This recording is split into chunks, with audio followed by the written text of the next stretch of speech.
tell me about Heart and Soil, and I think it was Heart and Soil that you were mentioning, which again, like I use Heart and Soil. The hard part about it is, dude, it's like you have to take 42 pills a day. For sure.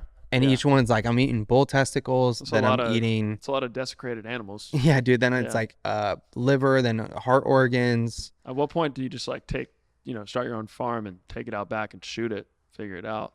Um, but so the biggest thing with Heart and Soil, what I want to talk about is this thing called, and it's ironic because there is already an existing framework called the tent pole framework, but I don't think that's actually helpful. What the tent pole framework is previously been like something where people orient a marketing calendar around big events. That's not what we're going to talk Are you about saying today. tent pole? Tent pole, yeah. Okay. Yeah. But the biggest thing people need to understand is social media has moved from a social graph to an interest graph. So people are used to discover new things through peers. They used to be sharing it to peers. And that was why if you and I were friends and we had a mutual friend, I would inevitably see them on my feed without ever having to try. And that was how social networks grew. And they've all shifted as a result of TikTok to these interest graphs. And so as a result, brands need to think of themselves as creators. It isn't enough to just like fill the grid. You have to captivate your audience to actually grow on these platforms. Like followers are less and less relevant. Like you're only as good as your last video. And so, as a brand owner, you want to build your interest graph. Like what are the things your brand stands for, is related to, and how can you put a unique spin to that? So to build your interest graph as a brand, you need to ask yourself these 3 questions to identify what content to make. Number 1, who are some creators you admire?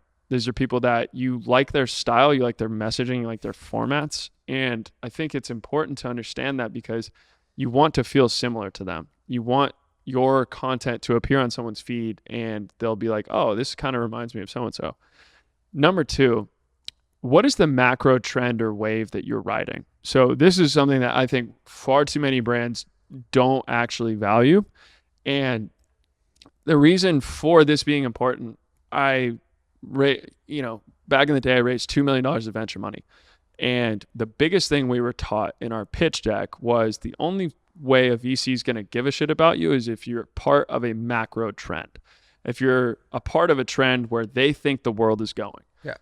Now, granted, I think VCs are all idiots, and you could keep that on the recording, but like the biggest thing that they are right about is companies can only get huge when they have tailwinds. And so I think content is kind of similar, where your content can really only be huge when it's a part of the conversation already, when you're a part of a macro trend. And so we'll talk a little bit more about how to find your macro trend later. But that's even like why when we talk about trend jacking, right? From a content perspective. Absolutely. If a story is hot for 24 hours and I make a piece of content that's relevant to that story, it's why it has so much more chance of taking off versus the latter. Like you're joining a conversation versus having to start the conversation. It's like a lunch table full of people versus like trying to get a bunch of people to join your lunch table. It's that same idea. And you got to think about the burden of proof of a video being good. It's if you're trying to come up with a new conversation, to your point, that video is going to have to be exceptional. Versus if you're trying to trend jack and news jack, then you're just hoping to have like the best take out of all the takes because people are going to consume some of the takes. And so you just need to rise to the top of that already existing wave. The third question brands should ask is what format, when you're scrolling, like when you're on Instagram Reels, when you're on TikTok, what format have you seen more than 3 times in an hour? So this could be, you've seen 4 or 5 podcast style clips. Have you seen like 3 or 4 flash cuts in the last hour? Like, okay, as a brand, like you should be paying attention to those things and try and aspire to create content in those formats. That's what people are expecting to see. Now it's how do you apply your messaging to that format that's already proven, and you'll build a distinct style and messaging that'll make your brand feel more like a creator. The other thing too, I think there's always like micro trends that I think brands can take advantage of as well. For example, anytime that, or a lot of brands or a lot of creators, whatever, they'll leverage a headline within, or a hook with a title hook within their video, right? Right now, just adding POV to that headline makes it is like a micro trend. 100%. So instead of saying like, I just worked out for the second time today, it's like POV, you just worked out for the second time today. Yeah. All of a sudden, if you pay attention to kind of what you're saying, like, did you see this 3 times in the last 10 minutes, 20 minutes, whatever?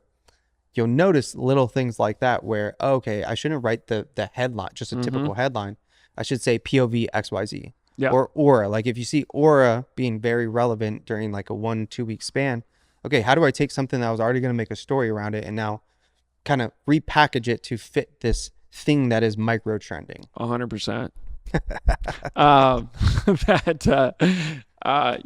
That's exactly it. There's a lot of different content where it'll be, there's a really viral trend right now where it'll show some sort of ancient like magic wizard, and it'll be two wizards with massive beards walking through a forest, and the caption will just say, "Me and bro on all the adventures that we're about to undertake."